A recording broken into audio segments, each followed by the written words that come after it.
कहानी की शुरुआत में ही हम संजय नाम का एक लड़का और अदिति नाम की एक लड़की को देखते हैं। संजय और अदिति दोनों दिल्ली में लिव इन में रहते हैं, लेकिन उन दोनों के बारे में उन दोनों के ही फैमिली वालों को कुछ भी नहीं पता था। और इसके बाद हम देखते हैं कि कैसे संजय और अदिति का रिश्ता बना था। दरअसल संजय जिस कॉलेज में पढ़ता था, अदिति भी उसी कॉलेज में पढ़ती थी और वो संजय की सीनियर थी।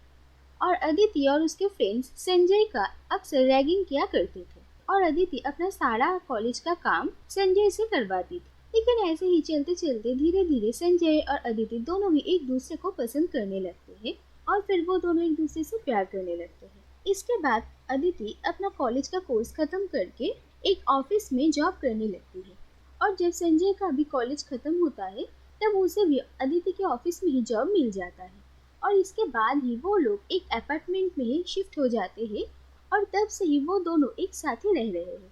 इसके बाद हम देखते हैं कि अदिति ट्रांसफर लेकर यूएस सेटल होना चाहती थी और अदिति के पास इसका अपॉर्चुनिटी भी था, लेकिन अदिति चाहती थी कि वो और संजय दोनों ही यूएसए चले जाएं, लेकिन संजय का यूएसए ट्रांसफर होने का कोई भी मौका नहीं मिल रहा था और अदिति अपने बॉस को यही समझाने की कोशिश करती है कि वो उन दोनों को ही यूएस भेज दे।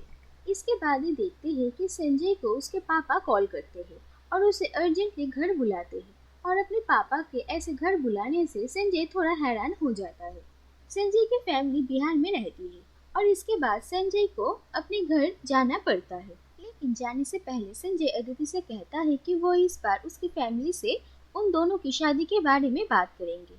लेकिन संजय और अदिति दोनों को ही ये पता थी कि उन दोनों की ही फैमिली इनके रिश्ते के बारे में हाँ नहीं करेंगी, क्योंकि इन दोनों का ही कास्ट अलग है और इन दोनों की ही फैमिली बहुत ही रिस्ट्रिक्टेड है और बहुत ही कंजर्वेटिव है और वो लोग अपने बच्चों की शादी किसी दूसरे कास्ट के लड़का या लड़की से नहीं करवाना चाहते हैं और इन दोनों को ही इसके बारे में अच्छे से ही पता था, तो इसीलिए वो दोनों ही काफ़ी परेशान थे।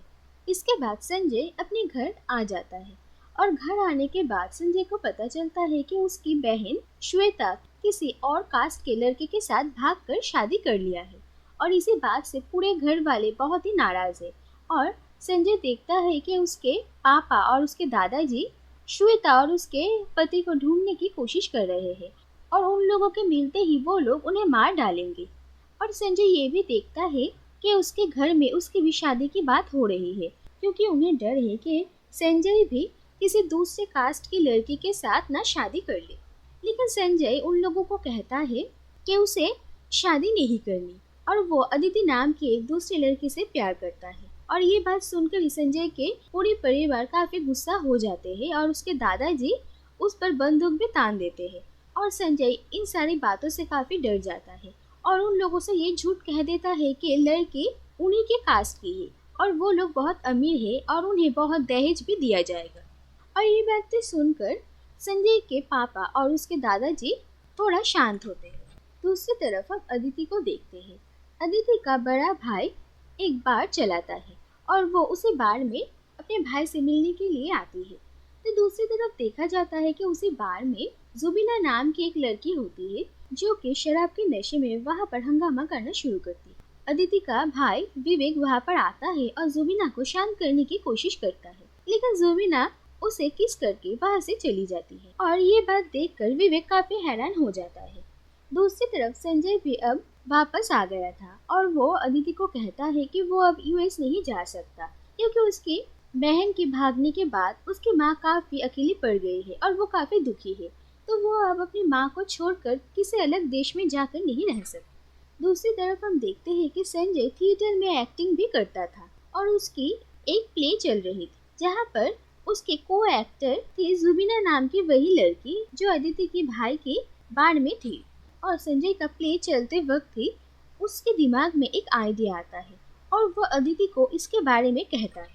दरअसल संजय का प्लान था कि वो अपने ही थिएटर के कुछ आर्टिस्ट को अपने माँ बाप और रिश्तेदार बनाकर अदिति की फैमिली से मिलवाएंगे और ठीक ऐसा ही वो लोग संजय की फैमिली के साथ भी करेंगे।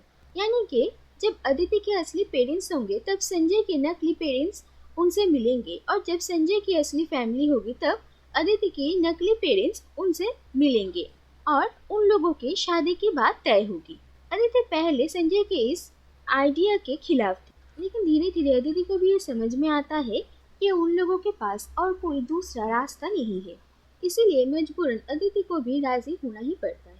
और इसके बाद ही संजय अपने थिएटर के ग्रुप के ही कुछ आर्टिस्ट के ऑडिशन लेता है, लेकिन उनमें से कुछ लोगों को जब ये पता चलता है कि उन लोगों को करना क्या है तो वो लोग डर के मारे वहाँ से भाग जाते हैं। इसके बाद संजय और अदिति दोनों ही मिलकर जुबीना से बात करते हैं और जुबीना को संजय की माँ का रोल निभाने के लिए कहते हैं। और जुबीना को उन लोगों की बातें सुनकर काफी इंटरेस्टिंग लगता है और वो हाँ कर देती। इसके बाद संजय और अदिति दोनों ही एक बहुत ही पुराने एक्टर के पास जाते हैं, जो कि कुछ प्रॉब्लम्स की वजह से बहुत सालों पहले ही थिएटर छोड़ दिया था। और उन्हें जाकर अदिति और संजय दोनों ही बहुत ही अच्छे बातें करते हैं और उनकी एक्टिंग की काफी तारीफ करते हैं। और इसके बाद वो भी उन लोगों का साथ देने के लिए तैयार हो जाते हैं और वो लोग तय करते हैं कि इस आदमी को वो लोग संजय और अदिति की नकली पिता बनाएंगे। इसके बाद उनके प्लान का दूसरा हिस्सा शुरू होता है। दरअसल अदिति के मामा ट्रेन से ट्रैवल करने वाले थे और उसी ट्रेन में उनके पास के ही सीट में संजय के नकली माँ बाप भी ट्रैवल करते हैं। और उन लोगों का प्लान ये था कि ऐसे ही एक साथ ट्रैवल करते हुए वो लोग अदिति और संजय की शादी की बात छेड़ेंगे। और प्लान के मुताबिक ऐसे ही होता है। बातों बातों में संजय के नकली माँ बाप अपने बेटे की शादी के बारे में बात करते हैं और ये बात सुनकर अदिति के मामा भी इंटरेस्ट दिखाते हैं। और अदिति के मामा को ये लगता है कि उन लोगों का कास्ट भी सेम है। और इसके बाद अदिति के मामा इसके बारे में अदिति के पापा से बात करते हैं और इसके बाद अदिति के पापा अदिति को उनके घर बुला लेते हैं, क्योंकि उसे देखने के लिए लड़की वाले आने वाले थे। और फिर यहाँ तक अदिति और संजय का प्लान कामयाब होता है। इसके बाद अदिति अपने घर आती है तो दूसरी तरफ संजय भी अपने नकली माँ बाप के साथ अदिति के घर में रिश्ते की बात करने के लिए आते हैं। और फिर अदिति के घर वाले अदिति और संजय की कुंडली उनके पंडित जी को दिखाते हैं। दरअसल अदिति और संजय ने पहले ही अपनी नकली कुंडलियां बनवाई थी, जो कि बहुत अच्छी मेल रखती हो। और पंडित जी उन दोनों की कुंडली देखकर बहुत ही खुश हो जाते हैं और अदिति के पेरेंट्स को कहते हैं कि इन दोनों की शादी करवाना एक बहुत ही अच्छा काम होगा। और फिर यहाँ पर अदिति और संजय की शादी तय हो जाती है। लेकिन इसके बाद ही वहाँ पर अदिति का भाई विवेक आ जाता है और विवेक जब संजय की नकली माँ को देखता है तो उसे वो काफी जानी पहचानी सी लगती है, लेकिन वो ये नहीं पहचान पाता कि ये जुबीना है जो कि उसके बार में आई थी। और उसे संजय की माँ पर शक होने लगता है। और इसके बाद ही संजय अपने असली माँ बाप को अदिति के नकली माँ बाप से मिलवाने के लिए लेकर आता है और वहाँ पर ये दिखाते हैं कि अदिति के माँ बाप कितने अमीर हैं। और वो लोग ये भी कह देते हैं कि उन लोगों का जो ये घर है वो लोग संजय और अदिति के नाम ही करवा देंगे। और ये बात सुनकर संजय के पापा भी इस रिश्ते के लिए हाँ कर देते हैं। और फिर ये तय होता है कि अदिति और संजय की 2 बार शादी होगी, एक बार संजय के पेरेंट्स के सामने और दूसरी बार अदिति के पेरेंट्स के सामने। और इसके बाद संजय और अदिति अपने ऑफिस के सारे कलीग्स को भी अपनी टीम में शामिल कर लेते हैं, जिससे कि वो लोग इन लोगों को अपने अलग अलग रिश्तेदार बना सके। लेकिन अपनी शादी की सारी प्लानिंग्स के बीच अदिति काफी परेशान थी, क्योंकि उसे यूएस में सेटल होना था और वो यही बात सोच रही थी। अदिति तो यूएस जा सकती है, लेकिन संजय अब नहीं जाना चाहता। इसके बाद अदिति अपने बॉस से बात करती है और वो उन्हें ही संजय को ये समझाने के लिए कहती है कि संजय का यूएस जाना कितना ज़रूरी है और ये उसके लिए अच्छा होगा। इसके बाद जब अदिति के बॉस संजय से बात करते हैं तो संजय को यह पता चलता है कि अदिति ने ही उन्हें उसके पास भेजा है। और ये बात जानकर संजय को काफ़ी बुरा लगता है और फिर उसकी अदिति के साथ इस बारे में झगड़ा हो जाता है। और संजय अदिति को ये साफ साफ कह देता है कि वो अपनी माँ को छोड़कर यहाँ से किसी दूसरे देश नहीं जाएगा। और फिर संजय यहाँ से अपने घर चला जाता है शादी की तैयारियां करने के लिए। फिर हम देखते हैं कि संजय के फैमिली के सामने अदिति और संजय की शादी हो जाती है। और इसी के बाद देखा जाता है कि संजय की बहन श्वेता संजय को कॉल करती है और वो कहती है कि वो अपने पति के साथ बहुत ही खुश है और वो कभी भी अपने घर वापस नहीं आने वाली। और वो संजय को भी उसकी शादी की बधाई देती है। इसके बाद संजय और अदिति संजय के घर आते हैं और संजय की माँ अदिति के साथ बहुत ही अच्छा बर्ताव करती है और उन्हें देखकर अदिति को ये समझ में आता है कि संजय की माँ कितनी अच्छी है और संजय क्यों अपनी माँ को छोड़कर नहीं जाना चाहता है। और संजय के फैमिली के सामने तो उन लोगों की शादी हो चुकी थी, लेकिन अभी अदिति के फैमिली के सामने भी उन लोगों की शादी होना बाकी था और जो कि कुछ दिनों के बाद ही थी। इसीलिए संजय और अदिति वापस से दिल्ली जाने का फैसला करते हैं और वो लोग संजय की फैमिली के सामने कुछ बहाना बनाने के बारे में सोचते हैं और अपनी फ्लाइट की टिकट्स बुक करते हैं। और कुछ प्रॉब्लम्स की वजह से संजय अपने छोटे भाई को उनकी टिकट्स की प्रिंट आउट निकालने के लिए कहता है और प्रिंट आउट निकालने के बाद छोटू देखता है कि अदिति का सरनेम कुछ अलग है और उसे समझ में आता है कि अदिति उन लोगों की कास्ट की नहीं है और संजय और अदिति ने उन लोगों से झूठ बोला है। इसके बाद छोटू संजय को कॉल करता है और उसे कहता है कि उसे अदिति के बारे में सच्चाई पता चल चुकी है और वो उनके पापा को भी इसके बारे में बता देगा।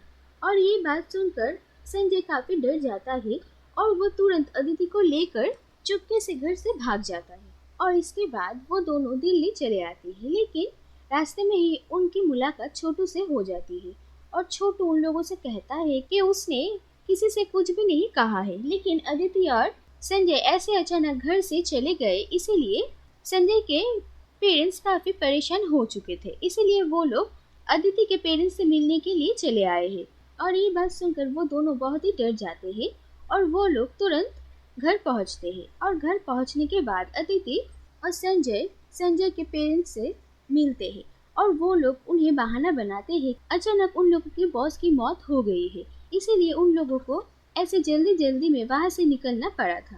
लेकिन इसके बाद संजय के पेरेंट्स कहते हैं कि वो लोग जब आ ही गए हैं तो कुछ दिन उन लोगों के साथ रह कर ही जाएंगे। और इस बात से अदिति और संजय दोनों ही काफी परेशान हो जाते हैं और उन दोनों में झगड़ा भी हो जाता है क्योंकि उन्हें बहुत जल्द जयपुर अदिति के फैमिली के पास पहुंचना है और वहां पर भी उन लोगों को शादी करनी थी। इसके बाद अदिति अपने पापा से बात करती है और उनसे कुछ बहाना बनाती है और कहती है कि वो कुछ दिनों बाद ही आ सकती है। इसके बाद रात को खाना खाते वक्त अदिति और संजय दोनों ही संजय के पेरेंट्स से कहते हैं कि उन लोगों को किसी की शादी के लिए जयपुर जाना पड़ेगा और संजय कहता है कि वो छोटू को भी अपने साथ लेकर जाएगा। इसके बाद देखा जाता है कि संजय के पापा फोन पर किसी से बात कर रहे हैं और उन्हें संजय पर शक था क्योंकि संजय ऐसे अचानक घर से दिल्ली आ गया था और इसके बाद अब वो किसी की शादी के लिए जयपुर जाने वाला है। और संजय के पापा को शक था कि ये शायद श्वेता की ही शादी की बात हो रही है और संजय शायद श्वेता के साथ कांटेक्ट में है और वो तय करते हैं कि वो संजय के जरिए ही श्वेता तक पहुंचेंगे। इसके बाद देखा जाता है कि संजय और अदिति जयपुर आ चुके थे और उन लोगों की शादी भी होने वाली थी और संजय की बहन श्वेता भी संजय की शादी के लिए आई थी। और जब संजय और अदिति की मंडप में शादी हो रही थी तब एक आदमी को संजय काफी जाना पहचाना लग रहा था। दरअसल ये एक ट्रैवल एजेंट है और संजय के पिता ने दिल्ली आने के वक्त इस आदमी से ही टिकट करवाया था और इसी वजह से ये आदमी संजय और उसके फैमिली को जानता था। तो दूसरी तरफ अदिति के मामा के साथ भी इस आदमी की जान पहचान थी और इसके बाद ये आदमी अदिति के मामा को जाकर संजय और अदिति की पहली शादी की फोटोज दिखा देता है और इसके बाद अदिति के मामा अदिति की पूरी फैमिली को ये फोटोज दिखा देते हैं। तो दूसरी तरफ अदिति और संजय भी समझ जाते हैं कि कुछ प्रॉब्लम होने वाली है और फिर अदिति और संजय वहाँ से भागने की कोशिश करते हैं, लेकिन उसी वक्त वहाँ पर संजय के पेरेंट्स आ जाते हैं। तो दूसरी तरफ अदिति के पापा और उसके भाई भी वहाँ पर आ जाते हैं और इसके बाद देखते ही देखते संजय की फैमिली और अदिति की फैमिली के बीच झगड़ा शुरू हो जाता है और वो दोनों फैमिली ही एक दूसरे पर ही इल्जाम लगाते हैं और वो दोनों फैमिली ही इस शादी के खिलाफ थे क्योंकि उन लोगों का कास्ट अलग था। और यहीं पर संजय की बहन श्वेता के साथ भी उसकी फैमिली की मुलाकात होती है और वो उन सबको समझाने की कोशिश करती है कि वो दोनों भी अगर चाहते तो भाग कर शादी कर सकते थे, लेकिन उन लोगों ने ऐसा नहीं किया क्योंकि वो लोग अपने फैमिली के बारे में सोचते हैं और वो लोग चाहते थे कि उन लोगों की शादी में उनकी फैमिली भी खुश रहे, इसीलिए उन लोगों ने इतना सब कुछ किया और संजय की माँ भी उसके पापा को समझाने की कोशिश करती है। और इसके बाद अदिति का भाई इन लोगों को मारने का बात करता है, लेकिन फिर अदिति अपने पापा को समझाती है कि आज अगर उन लोगों ने इन्हें मार दिया तो उनकी इज्जत और उनका बिजनेस सब कुछ खराब हो जाएगा। उसके बाद वहाँ पर अदिति के कुछ रिश्तेदार आते हैं और यहाँ पर हुए प्रॉब्लम को समझने की कोशिश करते हैं, लेकिन संजय उन लोगों को असलियत नहीं कहता है और कुछ और बहाना बना देता है। इसके बाद अदिति के पापा को भी ये बात समझ में आती है कि अगर यहाँ पर आज उन लोगों की शादी टूट गई तो उनकी इज्जत पर और भी ज़्यादा आ जाएगी और अब उन्हें अपनी ईगो और अपने बिजनेस के बीच चुनना पड़ता है। और फिर वो अदिति और संजय की शादी के लिए मान जाते हैं और फिर उन लोगों की शादी हो जाती है। और आखिर में ये देखा जाता है कि विवेक को ये याद आ जाता है कि उसने संजय की नकली माँ को कहाँ पर देखा था और वो समझ जाता है कि ये वही लड़की है जो कि उसके बार में आई थी और वो उसे रोकता है। और यहीं पर ये कहानी खत्म हो जाती है।